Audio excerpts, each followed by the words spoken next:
Hello guys, welcome to a mini vlog. Akkalkot येथील स्वामी समर्थ महाराजांच्या दर्शनाला आम्ही आलेलो. यांचे दर्शन घेतले आणि इथनं आम्ही पुढे पुण्याला जाणार होतो.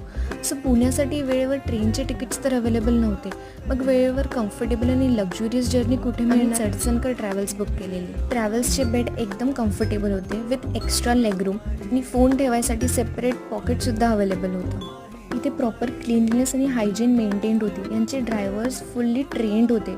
इथे गेल्यावर यांनी सर्वात आधी आम्हाला वॉटर बॉटल्स दिले. यांचे चार्जिंग सॉकेट्स पण वर्किंग होते विथ एक्स्ट्रा हेडरूम. त्यानंतर आमचा पहिला स्टॉप होता हॉटेल सुनील. इथे जेवण एकदम छान आणि टेस्टी विथ प्रॉपर हायजीन होतं. Washrooms with water supply available होते. हे त्यांचे काही एक्स्ट्रा ड्रॉपिंग पॉईंट्स आहेत जे स्क्रीनवर मेन्शन्ड आहेत. सो पुण्याला पोहोचल्यावर आम्ही फटाफट नाश्ता केला आणि तिथून आम्ही दगडूशेठ बाप्पाच्या दर्शनासाठी निघालो. रिटर्न येताना सुद्धा आम्ही आमची जर्नी आरामात एन्जॉय करत चडसनकर ट्रॅव्हल्स सोबत बॅक टू सोलापूर.